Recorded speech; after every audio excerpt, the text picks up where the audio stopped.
Au nom du roi, la loi et la justice, on fait savoir à tous ceux qu'il appartiendra que le dimanche 26 du courant, sur la place du marché du bourg du Saint-Esprit, à l'issue de la messe, il sera procédé à la vente aux enchères publiques de l'esclave Suzanne, négresse, âgée d'environ 40 ans, avec ses 6 enfants de 13, 11, 8, 7, 6 et 3 ans, provenant de saisie exécution, payable comptant. L'huissier du domaine, Châtenay.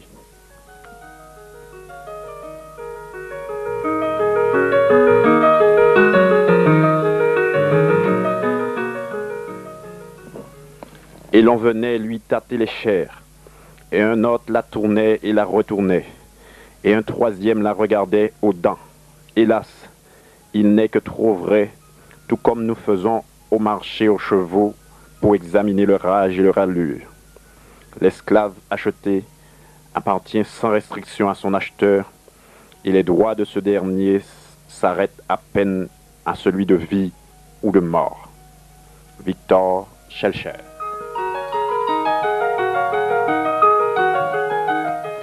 Juridiquement, l'esclave n'est pas une personne. C'est un meuble, un objet que le maître peut offrir ou vendre. Il est estampé au fer chaud, soumis au travail forcé presque continuel. Par tous les moyens, on a essayé d'abrutir les esclaves pour leur ôter l'envie de se révolter. Entrave au mariage, défense d'apprendre à lire, à écrire, etc.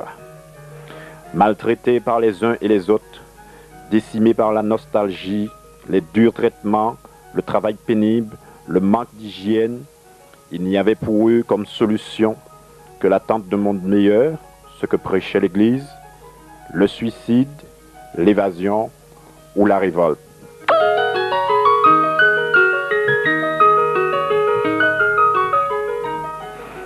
Ainsi, le nombre de marrons auxquels les chasseurs d'esclaves faisaient la chasse aussi gaiement qu'à des merles est-il sans cesse croissant depuis le milieu du XVIIIe siècle.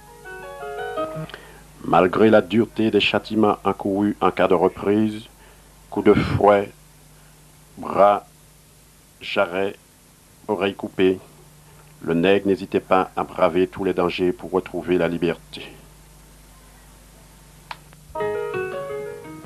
Durant la première moitié du XIXe siècle, la résistance des esclaves devient plus organisée et plus consciente. Les révoltes se font de plus en plus nombreuses.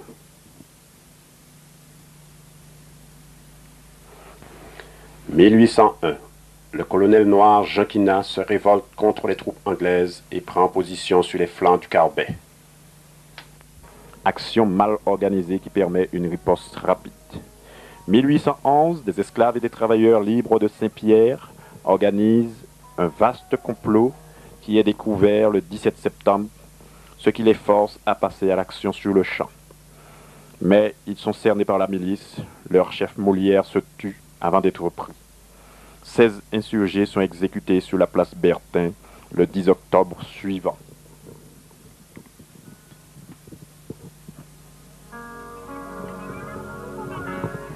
« 1822, au Carbet, dans la nuit du 13 octobre, sous l'impulsion de 4 Noirs, Narcisse, Jean-Louis, Jean et Banguillot, des colons sont assassinés, leurs demeures pillées, les récoltes incendiées.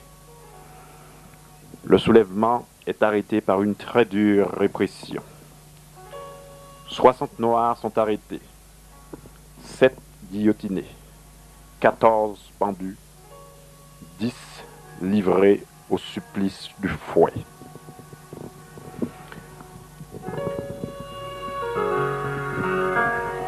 En dépit de leur échec, ces révoltes sont importantes par le seul fait qu'elles se produisent et montrent que les nègres osaient lever la tête devant leurs oppresseurs. 1824, tournant dans la lutte contre l'esclavage.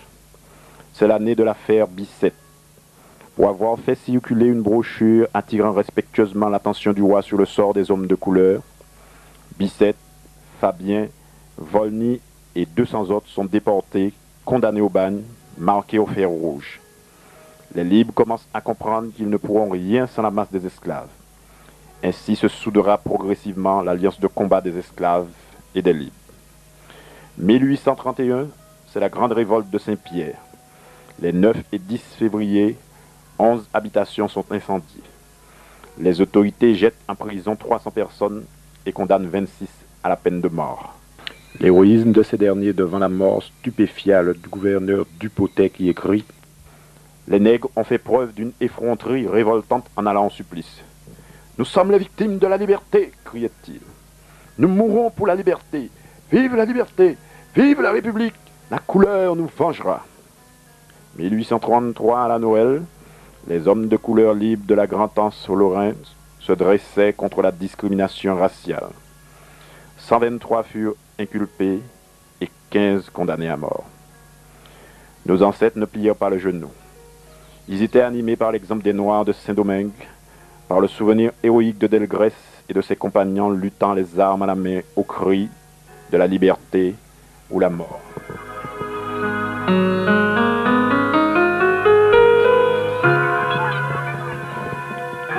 Février 1848, Louis-Philippe, roi des Français, est renversé.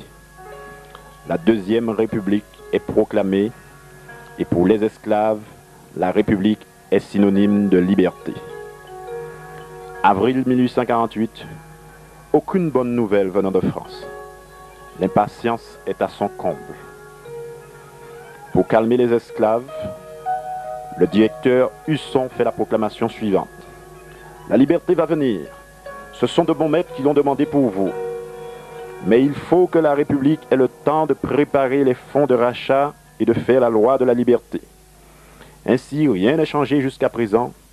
Vous demeurez esclaves jusqu'à la proclamation de la loi.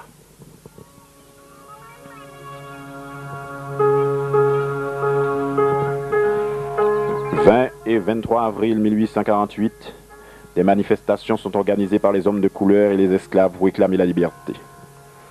À Saint-Pierre, des bandes armées parcourent la ville réclamant aux Blancs des professions et des déclarations de foi à la République. Mai 1848, le décret d'émancipation tant attendu n'arrive pas. Des scènes de désordre sont signalées un peu partout dans l'île, aux Marins, au Saint-Esprit, selon le procureur général. La situation est de plus en plus explosive. À Saint-Pierre, sur l'habitation Duchamp, le fils du propriétaire interdit de jouer du tambour. L'esclave romain passe outre et bat le tambour pour ses compagnons qui préparent le manioc à la gragerie. Le géreur fait fermer l'atelier, Romain proteste, il est conduit en prison à Saint-Pierre. La nouvelle de l'arrestation est rapidement connue de tout Saint-Pierre et ses environs. Alertés par le son des conques de Lambi, des groupes armés de coutelas et de piques descendent des habitations et des bouts voisins vers Saint-Pierre. Henri Papy, adjoint au maire de Saint-Pierre chargé de la sécurité devant la détermination de la foule, fait relâcher Romain. L'affrontement milice-population est évité. Romain libéré, les esclaves du prêcheur qui rentraient chez eux se heurtent aux troupes du maire Huc composées d'une 60aine d'hommes.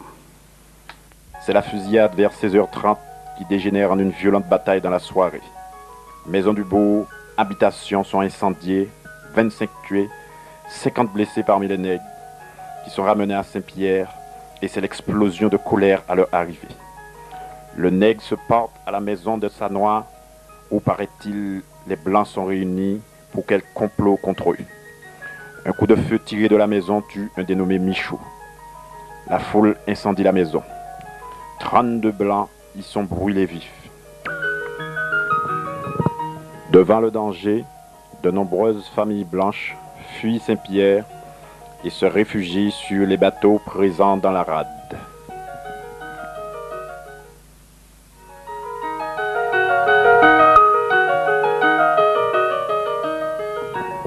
Le bateau La Caravane arrive de Fort-de-France avec des soldats en renfort.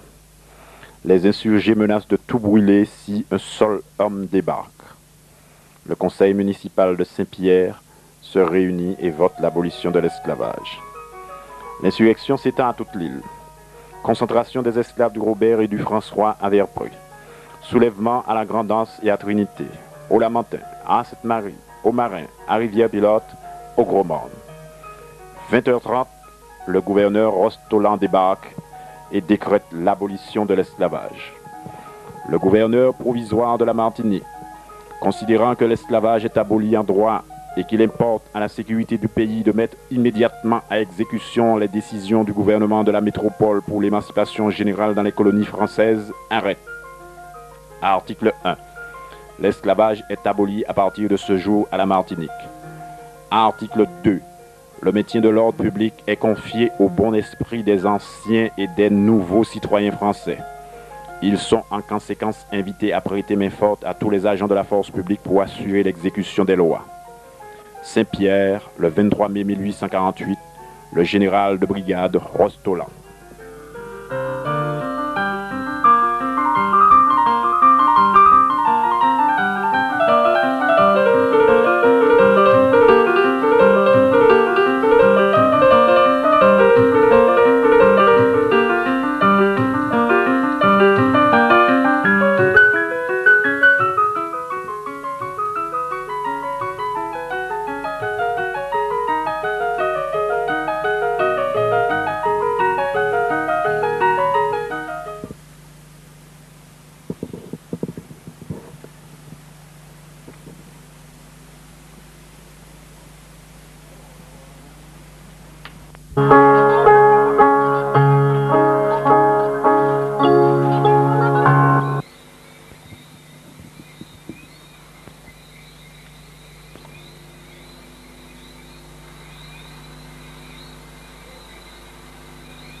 Au XVIIe et XVIIIe siècle, avec le développement de la traite des Noirs, lié à l'essor des grandes compagnies commerciales et à l'expansion coloniale des pays européens vers l'Amérique, l'esclavage apparaît sous un nouvel aspect.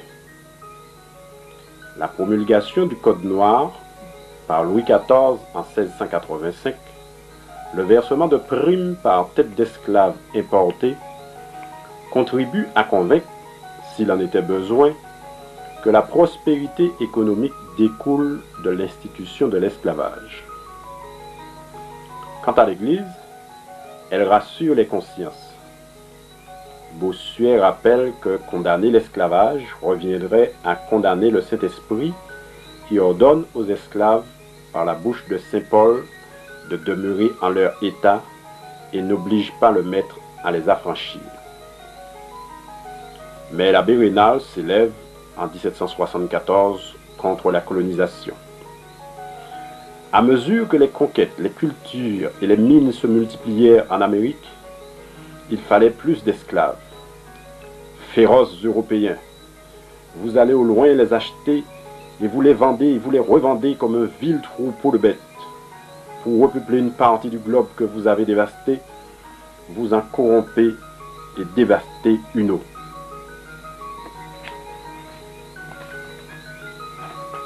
Malgré les faiblesses et les vices de la monarchie sous Louis XV, la pensée française occupe toujours la première place en Europe.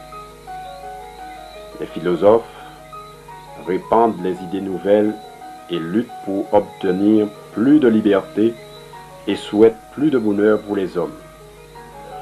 Ils mènent une lutte exemplaire contre les abus et l'intolérance. Montesquieu dénonce avec vigueur les légitimations absurdes et révoltantes de l'esclavage. Ce droit de vie et de mort, ce droit de s'emparer de tous les biens qu'un esclave peut acquérir, ces droits si barbares et si odieux ne sont point nécessaires pour la conservation du genre humain. Ils sont donc injustes. Malheur à ceux qui font des lois que l'on peut violer sans crime. Voltaire, dans l'histoire des voyages de Scarmentado, fait passer en revue par son héros les horreurs accomplies par les hommes.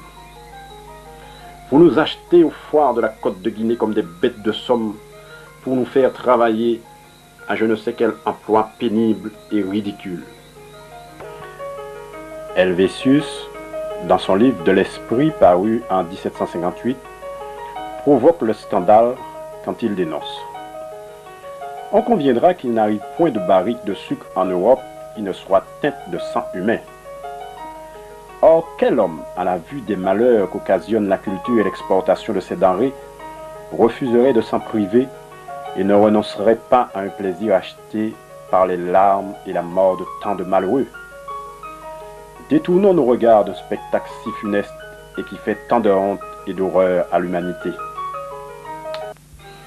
Dans l'encyclopédie, le chevalier de Jocou, auteur de l'article « Esclavage », écrit: « C'est donc aller directement contre le droit des gens et contre la nature que de croire que la religion chrétienne donne à ceux qui la professent un droit de réduire en servitude ceux qui ne la professent pas. Ce fut pourtant cette manière de penser qui encouragea les destructeurs de l'Amérique dans leurs crimes. » Jean-Jacques Rousseau démontre, dans Du contrat social, que de quelque sens qu'on envisage les choses, le droit d'esclavage est nul non seulement parce qu'il est illégitime, mais parce qu'il est absurde et ne signifie rien. Ces mots esclavage et droit sont contradictoires. Ils s'excluent mutuellement. Condorcet, dans Réflexions sur l'esclavage des nègres en 1781, embrasse la cause des esclaves. Mes amis, quoique je ne sois pas de la même couleur que vous, je vous ai toujours regardé comme mes frères. Si on allait chercher un homme dans les îles de l'Amérique, ce ne serait point parmi les gens de chair blanche qu'on le trouverait. Les idées des philosophes gagnent les Antilles et pénètrent les esprits. La lutte des colonies anglaises pour les dépendances trouve des échos favorables dans la population.